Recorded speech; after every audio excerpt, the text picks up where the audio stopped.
Shalom saudara-saudara yang kekasih dalam Kristus Yesus. Salam sejahtera untuk kita semuanya. Salam sehat. Kita berjumpa kembali untuk bersama-sama merenungkan renungan penyejuk iman pada hari ini. Namun sebelumnya, mari kita awali dengan berdoa.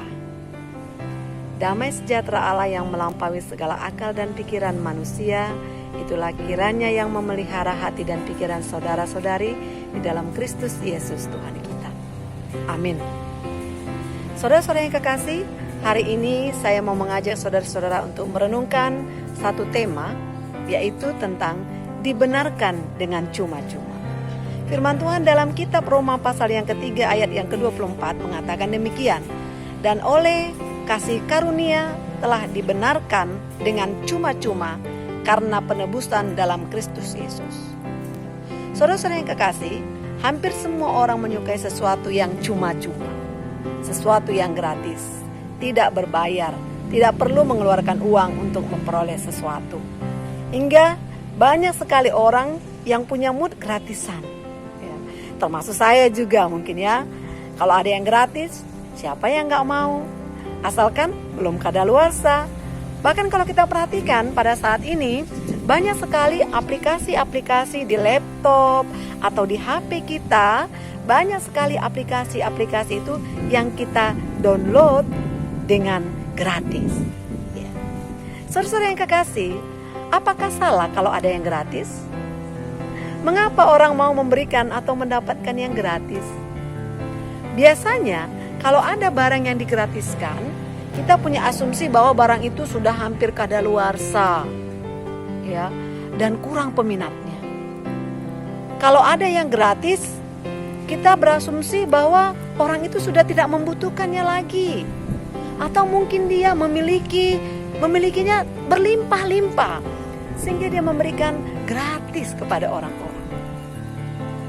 Tetapi bagaimana dengan pembenaran?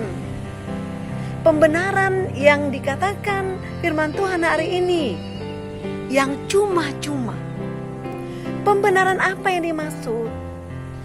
Pembenaran dari dosa, kesalahan kita, kekurangan kita, pembenaran yang dilakukan Allah dengan cuma-cuma.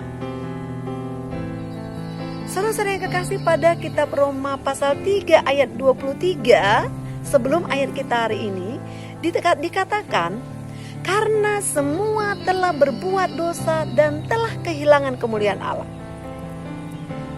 Kalau kita melakukan dosa atau kesalahan, seharusnya kita harus mempertanggungjawabkan dan kita harus menerima konsekuensi dari apa yang sudah kita lakukan. Benar bukan?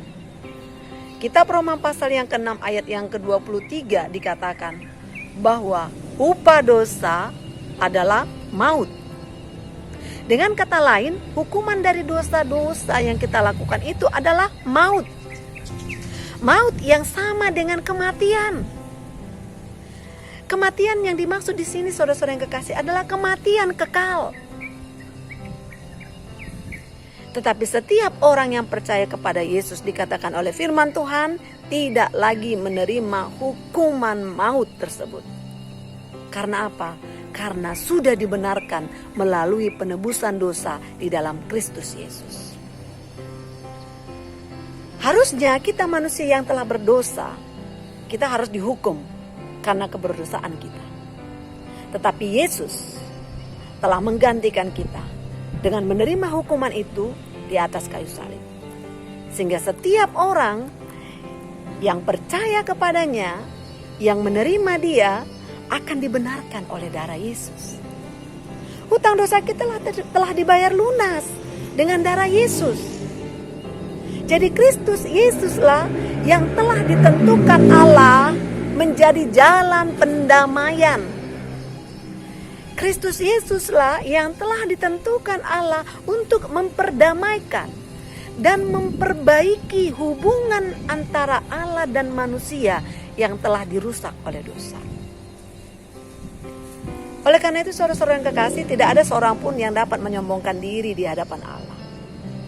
Semua pembenaran yang telah kita terima, pembenaran dari dosa-dosa kita, itu kita terima dengan cuma-cuma, gratis. Saudara tidak perlu bayar, gratis. Inilah yang disebut dengan anugerah. Anugerah itu adalah pemberian cuma-cuma.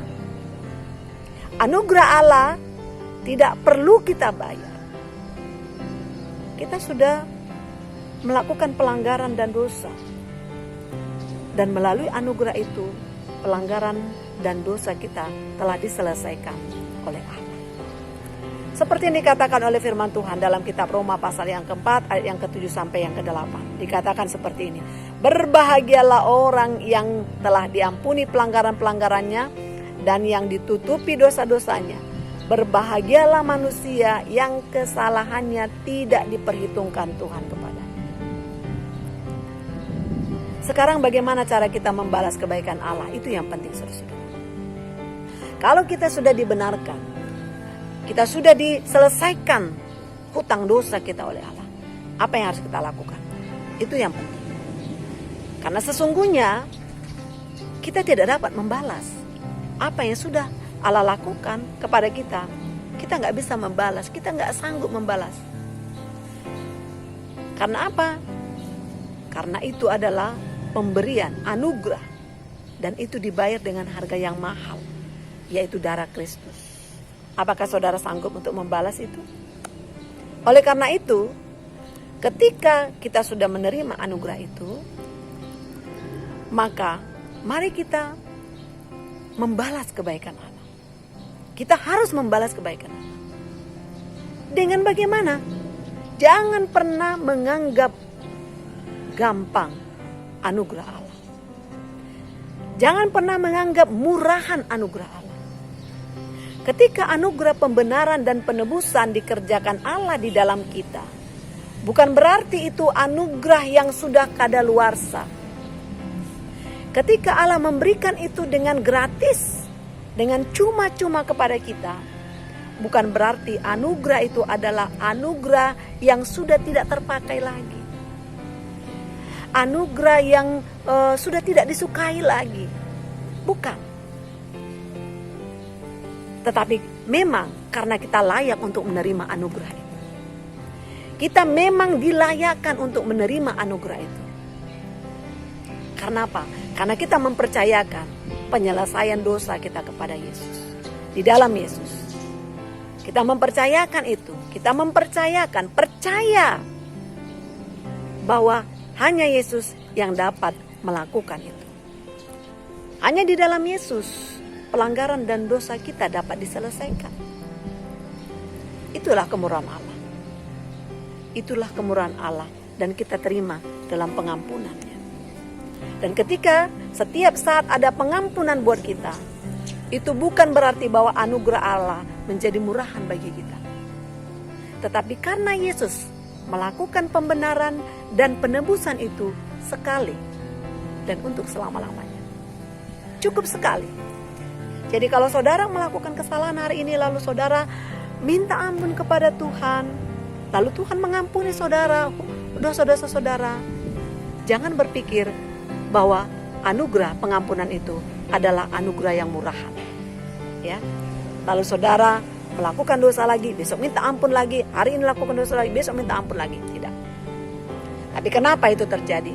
Karena Allah sudah melakukan pembenaran, penebusan itu sekali dan untuk selama-lamanya. Oleh karena itu, saudara-saudara yang kekasih, kalau pengampunan dosa kita sudah tersedia buat kita sekali dan untuk selama-lamanya, jadi untuk apa? Untuk apa kita menunda, menjauhkan diri? Datanglah kepada Tuhan kapan saja. Mungkin kita jatuh ke dalam dosa. Dalam kehidupan ini, setiap saat, ada saja kehidupan kita ini, kita terjatuh dalam dosa. Datang kepada Tuhan. Dia mempunyai anugerah pengampunan yang berlimpah-limpah. Sehingga itu selalu ada untuk kita. Selalu cukup untuk kita. Tidak pernah kekurangan. Dan ketika kita datang kepadanya, dia akan bersuka cita menerima kita. Pengampunannya tersedia, berlimpah-limpah untuk setiap orang yang datang dan yang percaya kepadanya. Mari kita hidup dengan semakin mengasihi Allah. Dengan segenap hati, segenap jiwa, dengan segenap kekuatan kita, dengan seluruh kehidupan kita. Mari kita mengasihi Allah. Mengasihi Allah dengan seluruh kehidupan kita. Hanya itu yang dapat kita lakukan.